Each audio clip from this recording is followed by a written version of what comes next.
नमस्कार, welcome back to our class 11 economics series. आज हम एक ऐसे टॉपिक में डाइव कर रहे हैं जो किसी भी देश की तरक्की की बिल्कुल बुनियाद है। इंफ्रास्ट्रक्चर।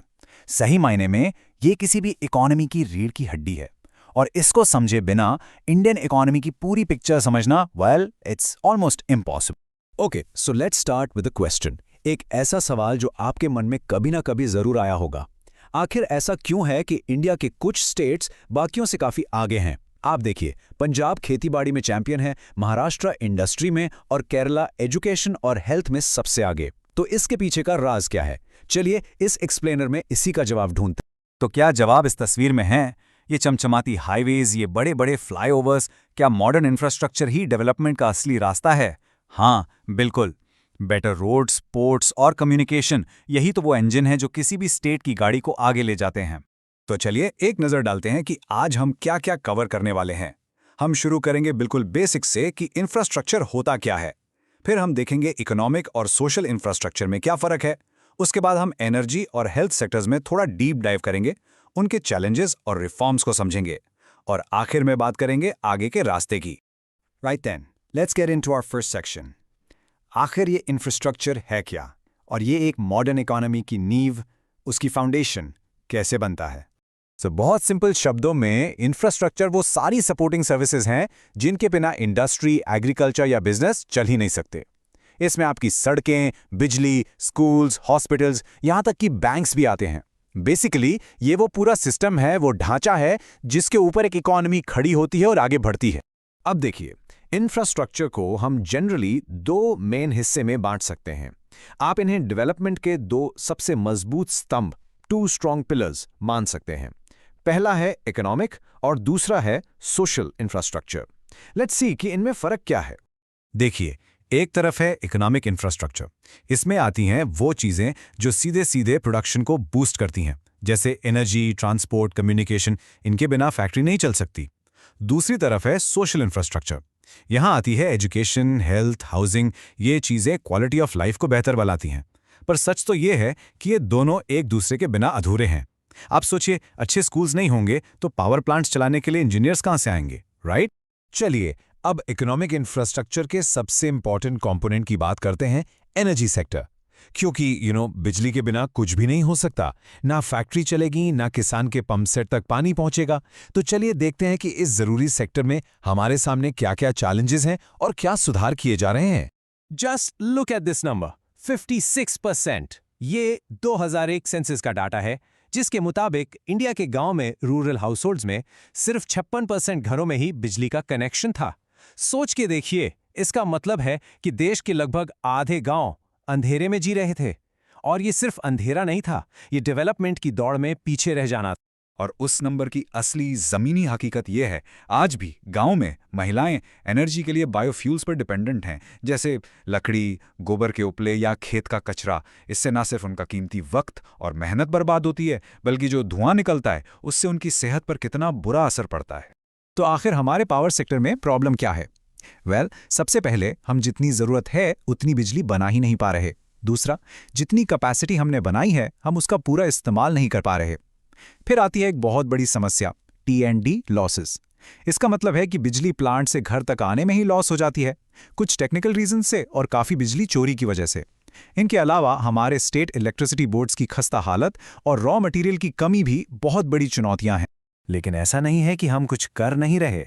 इन चैलेंजेस से निपटने के लिए काफ़ी कदम उठाए जा रहे हैं, जैसे पावर डिस्ट्रीब्यूशन का प्राइवेटाइजेशन, जैसा हमने दिल्ली में होते देखा, बिजली की प्राइसिंग को अक्लमंदी से तय करना, और हाँ, सबसे जरूरी, CFL और LED जैसे एनर्जी सेविंग डिवाइसेस को प्रमोट करना, ताकि हम हर यूनिट बिजली बचा सकें। ओके, तो अब इकोनॉमिक्स से सोशल इंफ्रास्ट्रक्चर की तरफ चलते हैं और बात करते हैं हेल्थ सेक्टर की। कहते हैं ना, हेल्थ इज वेल्थ। एक स्वस्थ नागरिक ही देश के लिए प्रोडक्टिव ह्यूमन कैपिटल बन सकता है। So let's do a critical checkup of our health system. So India का जो पब्लिक हेल्थ केयर सिस्टम है ना, वो बेसिकली 3 लेवल्स पर काम करता है। स्टेप 1 है प्राइमरी हेल्थ केयर। ये गांव में होते हैं, जैसे PHCs या प्राइमरी हेल्थ सेंटर्स। स्टेप 2 है सेकेंडरी हेल्थ केयर। ये शहरों और डिस्ट्रिक्ट लेवल हॉस्पिटल्स होते हैं, जहां थोड़ी बेहतर फैसिलिटीज होती हैं।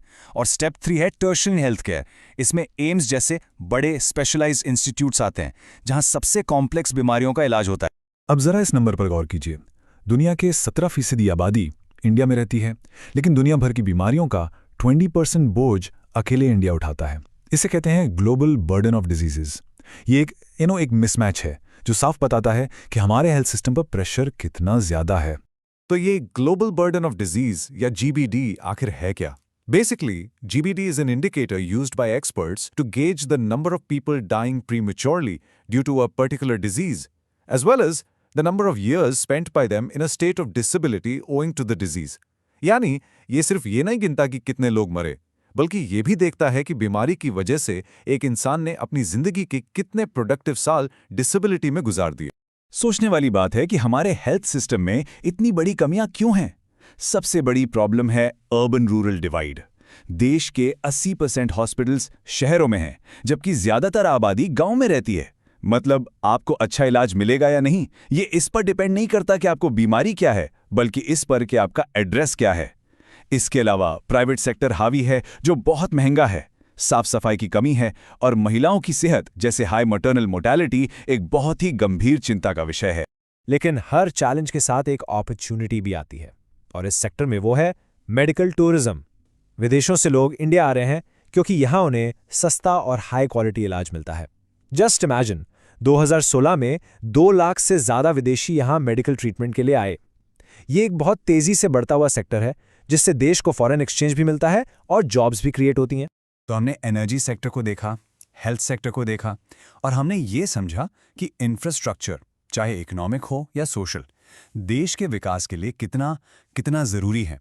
अब हम अपने आखिरी सेक्शन पर हैं, जहां हम इन सभी बातों को जोड़कर आगे का रास्ता देखेंगे, the path to development. Chilean poet Gabriela Mistral की एक बहुत खूबसूरत बात है जो इंफ्रास्ट्रक्चर पर एकदम फिट बैठती है। वो कहती हैं, बहुत सी चीज़ें इंतज़ार कर सकती हैं, लेकिन एक बच्चा नहीं कर सकता। उसे हम कल नहीं कह सकते, उसका नाम आज है। बिल्कुल इसी तरह इंफ्रास्ट्रक्चर का निर्माण आज ज़रूरी है, क्योंकि आज जो स्कूल्स और हॉस्पिटल्स बनेंगे, आज जो पावर लाइंस बिछेंगी, वो ही तो आने वाली पीढ़ी का बेहतर कल बनाएंगी।